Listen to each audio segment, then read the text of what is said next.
What's up guys, Josh here, and everybody needs a little bit of motivation on Monday, so why not have a motivational Monday?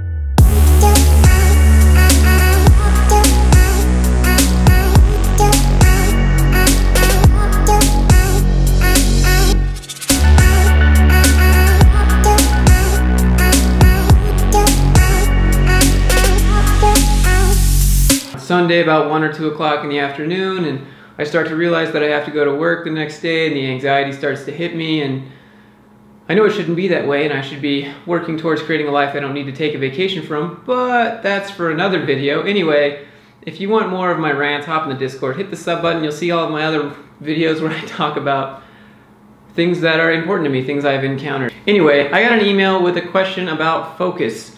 So my student Mike says, did you ever struggle with difficulty focusing after a few hours? Any things you found worked? I'm starting with just healthy eating, water, coffee, exercise. Well, focus is a learned skill. Focus is something that's practiced. Being able to work through boring and uninteresting topics are what sharpen that edge of focus. But what are some techniques to improve it? How do you improve it? Well, the first thing you should decide is if you're unfocused because you don't understand the material. Are you unfocused because you don't care for the material? Are there other things at home causing you to not be able to be entirely focused, things in life that are more pressing? Obviously work on improving these aspects of your life if you can, but if you can't do it immediately, then work on putting those thoughts to the side and then just keep pushing forward. The Dr. Oz answers, as I would call them: eat healthy, exercise, get enough sleep, etc. This one secret pill that he takes, doctors hate him, try it tonight. So for me, focus doesn't come before I start a task, it comes after I've gotten some momentum, I'm toward the middle of it. But getting started on the task is a whole different issue. That would be procrastination, and that could be in a different video. Just a quick note on procrastination. Whenever I don't want to do something, I just remember that tomorrow is the magical land where 97% of anything you plan to do gets done, except it doesn't, because tomorrow just keeps getting pushed to the next day. To be able to focus, you have to ignore everything but the task at hand, right? Oh, okay, obviously that's how you focus. So there's a book called Deep Work, and it's by Cal Newport. Basically what this means is that you make a list of what you need to get done, work off of paper and check things off as you go, mark a time that you start and stop the work, and when you get to the end, you close the laptop, you're done for the day. In the book he talks about how people have a finite amount of attention and willpower for each day, and how it's drained throughout the day. The pool can be increased, you can improve the amount that you have, but at the end of the day, it's still finite. So, for example, after a long day of work, it's much easier to just say, yeah, I'll go grab some McDonald's than if you had just woken up. It's much easier to be like, yeah, I'll skip the gym and go to tomorrow. This thing called attention residue. Basically, when you switch from task to task, just doing quick little tasks, going back and forth to each one, some of your attention is left over in each part, and it's difficult to come back to a more larger task. That's how, it's a great book. I definitely recommend it. Cal Newport, Deep Work. You can check the link. I have it in the description. So you can try the Pomodoro technique as another way to focus, is when you organize your tasks, you estimate how long you think they're going to take, and also by priority. Pomodoro does it by default of 25 minutes.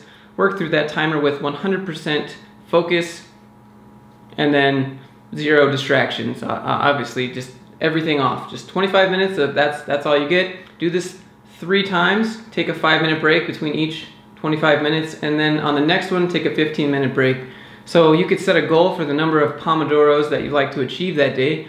25 minutes of pure work can be exhausting if you're used to working for 5 or 10, 15 minutes, and then you take a 2-minute break, and then flip over your phone, look at Facebook, and then flip back down and go back. Be careful, if you set an amount of Pomodoros that you'd like to achieve each day, keep it to what you think the limit of your focus would be.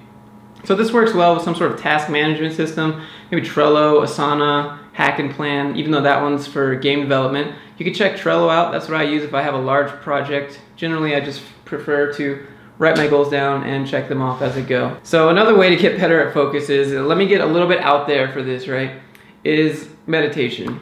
So I don't mean you need to be a monk trying to reach enlightenment, or that this has anything to do with religion or beliefs. But when you hear it, you think you need to say some mantra or do yoga daily. No, you don't need any of that. Stuff just pops in your head, whether or not you're aware of it, and then you just grab it and you go with it. Like, for example, you'll be doing something and then suddenly you'll think, let me check my phone real quick. Like, obviously you're in the middle of something and that just let me check my phone real quick. Maybe that just happens to me. Maybe I have ADHD and I should get that checked out. That's what your brain does. It just generates thoughts. Meditation is the practice of taking a step back and being able to watch those thoughts just like pop in your head. The more you're able to identify those thoughts that pop in your head versus the ones that you're trying to work with to get something done, the easier it is for you to ignore those thoughts. Now, I know that might sound a little out there, but you should try it. Normally what I do is write my stuff down on this notepad every morning. I try to do 10 minutes of sitting, doing meditation. I'll put a link to all the resources I talked about in the bottom of this video, but you just have to keep at it. Focus is a learned skill. Some days you'll have more than others. I'm sure we've all experienced that, and you have life that takes part of it away, and then you have to eliminate distractions. That's what it comes down to. This is my rant on focus. This is how I deal with focus. You can check the book out. And as always, be sure to subscribe to the channel. I'll see you in the next video, guys.